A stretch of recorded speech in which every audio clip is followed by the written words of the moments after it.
ಚಿಂದಿ ಉಡಾಯಿಸೋ ಖಾರ ಬಣ್ಣ ರುಚಿಯನ್ನು ನೀಡುತ್ತದೆ. ಮೆಣಸಿನ ಪುಡಿ ಚಿಂದಿ ಉಡಾಯಿಸೋ ಖಾರ ಬಣ್ಣ ರುಚಿ. ಕೆಲವೇ ಕ್ಷಣಗಳಲ್ಲಿ ಮುಖ್ಯಮಂತ್ರಿ ಸಿದ್ದರಾಮಯ್ಯ ಬೆಂಗಳೂರಿಗೆ ಆಗಮಿಸಲಿದ್ದಾರೆ. ಬೆಂಗಳೂರಿಗೆ ಬರ್ತಾ ಇದ್ದಂತೆ ಅತೃಪ್ತರ ಜೊತೆ ಸಭೆ ನಡೆಸಲಿದ್ದಾರೆ. ಬಹಳ ಮುಖ್ಯವಾಗಿದೆ ಇದು ಮುಖ್ಯಮಂತ್ರಿಗಳಿಗೆ. ಯಾಕಂದ್ರೆ ಸಾಲು ಸಾಲು ಸ್ವಪಕ್ಷದ ಶಾಸಕರು ಸರ್ಕಾರದ ವಿರುದ್ಧ ದಂಗೆ ಎದ್ದಿದ್ದಾರೆ, ತೊಡೆ ತಟ್ಟಿದ್ದಾರೆ, ಬಹಿರಂಗವಾಗಿ ಅಸಮಾಧಾನಗಳನ್ನು ಹೊರಹಾಕ್ತಾ ಇದ್ದಾರೆ. ಬಿ.ಆರ್. ಪಾಟೀಲು, ಬೇಳೂರು ಗೋಪಾಲಕೃಷ್ಣ, ರಾಜು ಕಾಗೆ ಇನ್ನಿತರರು ಸಂಜೆ 5:30ಕ್ಕೆ ಆಗಮಿಸ್ತಾರೆ. 6:30ಕ್ಕೆ ಸಭೆ ಮಾಡ್ತಾರೆ. ಒನ್ ಅವರ್ ರೆಸ್ಟ್ ಅಷ್ಟೇ. ಅಂದ್ರೆ ಅಷ್ಟರ ಮಟ್ಟಿಗೆ ಮುಖ್ಯಮಂತ್ರಿಗಳಿಗೆ ಇದು ಟೆನ್ಷನ್ ಕೊಟ್ಟಿದೆ ಅಂತ ಅರ್ಥ. ಆಪ್ತ ಕಾರ್ಯದರ್ಶಿ ಮೂಲಕ ಅತೃಪ್ತರಿಗೆ ಬುಲಾವ್ ಕೊಟ್ಟಿದ್ದಾರೆ. ಬಿ.ಆರ್. ಪಾಟೀಲ್ ರಾಜು ಕಾಗೆಗೆ ಆಹ್ವಾನ ಮಾಡಿದ್ದಾರೆ. ಶಾಸಕರ ಅತೃಪ್ತಿ ಶಮನವನ್ನ ಮಾಡ್ತಾರೆ ಸಿಎಂ. ರಾಜು ಕಾಗೆಗೆ ಅನುದಾನದ ಬಗ್ಗೆ ಭರವಸೆ ಕೊಡುವ ಸಾಧ್ಯತೆಗಳಿದ್ದಾವೆ.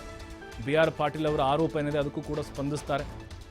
ಇಬ್ಬರೂ ಶಾಸಕರನ್ನ ಮನವೊಲಿಸ್ತಾರೆ ಮುಖ್ಯಮಂತ್ರಿಗಳು ಅನ್ನುವಂತಹ ಮಾಹಿತಿ ಸಿಗ್ತಾ ಇದೆ ಆಪ್ತ ಮೂಲಗಳಿಂದ.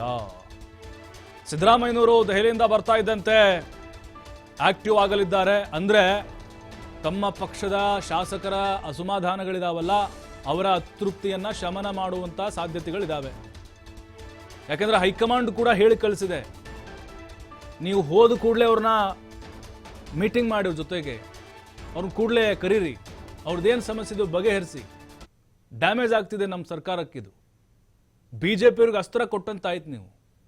ಹಂಗಾಗಿನೇ ಸಮಾಧಾನಯುತವಾಗಿ ಅವ್ರನ್ನ ವಿಶ್ವಾಸಕ್ಕೆ ತೆಗೆದುಕೊಂಡು ಇದನ್ನ ನೀವು ಕ್ಲಿಯರ್ ಮಾಡಿಕೊಳ್ಳಿ ಅಂಥೇಳಿ ಹೈಕಮಾಂಡ್ ನಾಯಕರು ಸಿದ್ದರಾಮಯ್ಯವ್ರಿಗೆ ಹೇಳಿ ಕಳಿಸ್ತಾ ಇದ್ದಾರೆ. ಯಾಕಂದರೆ ಸುರ್ಜೇವಾಲಾ ಮತ್ತು ವೇಣುಗೋಪಾಲ್ ಅವರ ಮುಂದೆನೂ ಕೂಡ ಸಿದ್ದರಾಮಯ್ಯನವರು ಹೇಳಿದ್ರು ಈ ವಿಚಾರಗಳ ಬಗ್ಗೆ. ಬಿ.ಆರ್. ಪಾಟೀಲು ವಸತಿ ಇಲಾಖೆಯಲ್ಲಿ ಬ್ರಹ್ಮಾಂಡ ಭ್ರಷ್ಟಾಚಾರ ನಡೆದಿದೆ, ನಾನು ಪತ್ರ ಕೊಟ್ಟರೆ ಬರೋದಿಲ್ಲ, ಯಾರೋ ಒಬ್ಬರು ಪಂಚಾಯತಿಯವರು ಕೊಟ್ಟರೆ ಬರುತ್ತೆ, ಇಲ್ಲಿ 5-10 ಸಾವಿರ ಕೊಟ್ಟರೆ ಮನೆ ಹಾಕ್ತಾರೆ ಅನ್ನುವಂಥ ಆರೋಪ ಮಾಡಿದ್ರು. ರಾಜು ಕಾಗೆ ಅವರು ನಾನು ರಾಜೀನಾಮೆ ಕೊಟ್ಟೇ ಬಿಡ್ತೇನೆ ಸಿದ್ದರಾಮಯ್ಯರು ಮೀಟ್ ಆದರೆ ಅಂತ ಹೇಳಿದರು. ಮತ್ತಷ್ಟು ಮಾಹಿತಿ ಶಿವಕುಮಾರ್ ನೀಡ್ತಾರೆ ನೇರ ಸಂಪರ್ಕದಲ್ಲಿ. ಶಿವಕುಮಾರ್, ದೆಹಲಿಯಿಂದ ಬಂದಿದೆ ತಡ, 1 ಅವರ್ ಅಷ್ಟೇ ರೆಸ್ಟು, ಅದಾದ್ಮೇಲೆ ಮೀಟಿಂಗ್ ಮಾಡ್ತಾರೆ ಅತೃಪ್ತ ಶಾಸಕರ ಜೊತೆಗೆ. ಅಂದ್ರೆ ಸಿದ್ದರಾಮಯ್ಯನವ್ರಿಗೆ ಈ ಅತೃಪ್ತ ಶಾಸಕರು ಫುಲ್ ಟೆನ್ಷನ್ ಕೊಟ್ಟಿದ್ದಾರೆ ಅಂತ ಅನಿಸ್ತಾ ಇದೆ. ಹೈಕಮಾಂಡ್ ಕೂಡ ಹೋಗಿ ನೀವು ಮೀಟಿಂಗ್ ಮಾಡಿ ಅವ್ರನ್ನ ವಿಶ್ವಾಸಕ್ಕೆ ತೆಗೆದುಕೊಳ್ಳಿ ಅನ್ನುವಂಥ ಒಂದು ಸಲಹೆಯನ್ನ ಕೊಟ್ಟಿರ್ಬೋದಾ ಅಂತ ಹೇಳಿ. ಖಂಡಿತ ಪ್ರಭು, ಯಾಕೆಂದ್ರೆ 2 ದಿನಗಳ ಕಾಲ ಸಿದ್ದರಾಮಯ್ಯ ಅವರು ದೆಹಲಿಯಲ್ಲಿ ಇದ್ರು. ನಿನ್ನೆ ಎಐಸಿಸಿ ಅಧ್ಯಕ್ಷ ಮಲ್ಲಿಕಾರ್ಜುನ್ ಖರ್ಗೆ ಅವರನ್ನ ಭೇಟಿ ಮಾಡಿದ್ರು. ಇವತ್ತು ಬೆಳಗ್ಗೆ ಎಐಸಿಸಿ ಪ್ರಧಾನ ಕಾರ್ಯದರ್ಶಿ ಆಗಿರುವಂತಹ ಕೆ.ಸಿ. ವೇಣುಗೋಪಾಲ್ ಅವರನ್ನ ಭೇಟಿ ಮಾಡಿದ್ರು. ನಿನ್ನೆ ರಾಜ್ಯ ಉಸ್ತುವಾರಿ ಆಗಿರುವಂತ ಸುರ್ಜೇವಾಲಾ ಅವರನ್ನು ಕೂಡ ಭೇಟಿ ಮಾಡಿದ್ರು. ಎಐಸಿಸಿ ಅಧ್ಯಕ್ಷರನ್ನ ಭೇಟಿ ಮಾಡಿದಂತ ಸಂದರ್ಭದಲ್ಲಿ ಇಲ್ಲಿ ಆಗ್ತಾ ಇರುವಂತಹ ಬೆಳವಣಿಗೆಗಳು ಏನಿತ್ತು, ಬಿ.ಆರ್. ಪಾಟೀಲ್ ಅವರ ಸ್ಟೇಟ್ಮೆಂಟ್ ನಂತರದಲ್ಲಿ, ಆಡಿಯೋ ವೈರಲ್ ನಂತರದಲ್ಲಿ ಆದಂತಹ ಬೆಳವಣಿಗೆಗಳು, ಸರ್ಕಾರ ಮತ್ತೆ ಪಕ್ಷಕ್ಕೆ ಎದುರಾದಂತಹ ಮುಜುಗರ, ಇದೆಲ್ಲದರ ಬಗ್ಗೆ ಹೈಕಮಾಂಡ್ಗೆ ಮಾಹಿತಿ ರವಾನೆ ಆಗಿದೆ.